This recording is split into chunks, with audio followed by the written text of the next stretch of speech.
वह सदैव से घटियापन की मानसिकता के ही शिकार व्यक्ति रहे और वह सदैव से घटियापन की मानसिकता के ही शिकार व्यक्ति रहे। क्या जातिगत जनगणना की मांग करने वाले तमाम जितने भी नेता हैं वो घटिया मानसिकता के हैं?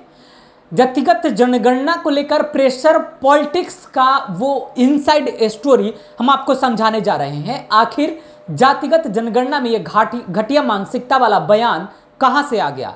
नमस्कार, मेरा नाम अभिषेक तिवारी है। आप लाइव बिहार देख रहे हैं। बिहार में इन दिनों जातिगत जनगणना का मुद्दा सबसे अहम मुद्दा माना जा रहा है।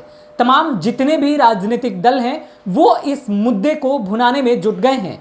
इसी बीच लालू प्रसाद यादव की सक्रियता अब सबके नाक में दम करने लगी है। लालू प्रसाद यादव के सक्रिय हो जाने से तमाम जितने भी क्षेत्रीय पार्टियां हैं उनकी सिरदर्दी तो बढ़ी गई है, साथ ही साथ जातिगत जनगणना के मुद्दे पर हर कोई मुखर होकर बोलने लगा है।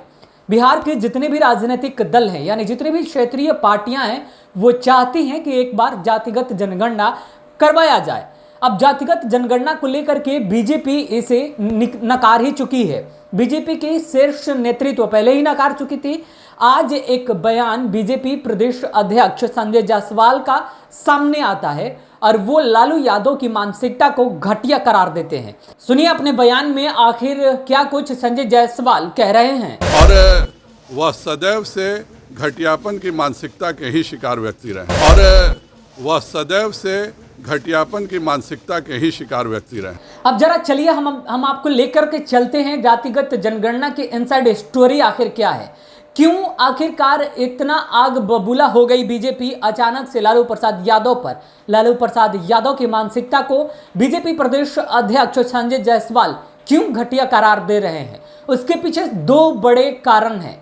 देखिए, लालू प्रसाद यादव के ट्विटर हैंडल से यानी निजी ट्विटर हैंडल से ट्वीट किया जाता है और उस ट्वीट में क्या कुछ लिखा जाता है उसको देखिए पहले आप। लालू प्रसाद यादव ने जो ट्वीट किया है उस ट्विटर हैंडल पर उन्होंने ट्वीट करते हुए लिखा है, अगर 2021 जनगणना में जातियों की गणना नहीं होगी तो बिहार के अलावा देश के सभी पिछड़े अति पिछड़े के साथ दलित और अल्पसंख्यक भी गणना का बहिष्कार कर सकते हैं।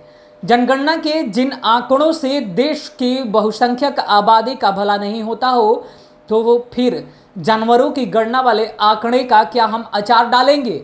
ये मुखरता लालू प्रसाद यादव शुरू से ही रखते आ रहे हैं। अब जरा एक और ट्वीट हम आपको दिखा देना चाहते हैं जो कि राष्ट्रीय जनता दल के ट्विटर हैंडल से ट्वीट किया गया है। उस ट्वीट को जरा आप गौर से देखिए।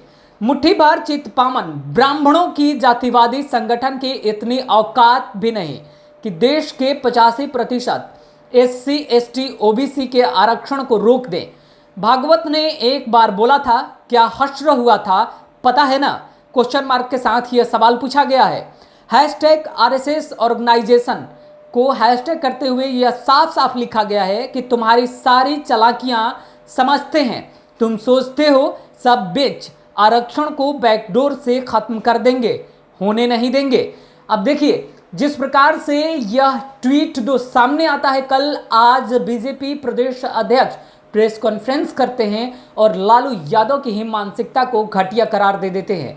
यानी कि RSS और बीजेपी पर हमलावर तमाम जितनी भी राजनीतिक पार्टियां हैं उनको लेकर अब बीजेपी कड़ी टक्कर देने लगी है।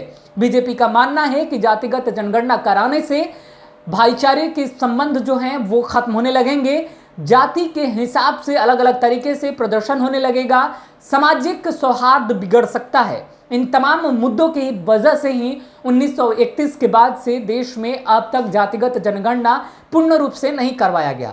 2011 में कोशिशें जरूर की गई लेकिन डाटा ही फेक बता दिया गया कि डाटा परिपूर्ण नहीं है, इस वजह से उस डेटा को सार्वजनिक नहीं किया गया।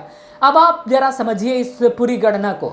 आखिरकार जातिगत जनगणना की मांग अचानक से क्यों उठने लगी, जबकि 1951 में ही उस वक्त सरदार पटेल ने अपने बयान में साफ साफ कहा था कि जातिगत जनगणना से आपसी सौहार्द जरूर बिगड़ सकता है, देश में बंटवारे की नौबत भी आ सकती है। तो इतने बड़े मुद्दे पर, जातिगत जनगणना के मुद्दे पर आखिरकार ये जितने भी क्षेत्रीय पार्टियां हैं वो क्या महज वोट बैंक की राजनीति कर रहे हैं? ये तमाम सवाल हम आपके लिए छोड़कर जा रहे हैं। क्योंकि जातिगत जनगणना उतना ही जरूरी है जितना जाति का उत्थान होना जरूरी है, जितना राज्य का विकास जरूरी है और जितना एक आम नागरिक का विकास होना जरूरी है। तो इन तमाम बिंदुओं पर आप भी अपना विचार करिए और हमारे कमेंट बॉक्स में कमेंट जरूर करिए कि क्या प्रदेश में जातिगत जनगणना होनी चाहिए या नहीं। फिलहाल इस खबर में इतना ही। आगे की खबरों के लिए आप बने रहे हमारे साथ। नमस्कार। लाइव बिहार यूट्यूब पर सब्सक्राइब और फेसबुक पर लाइक जरूर करें।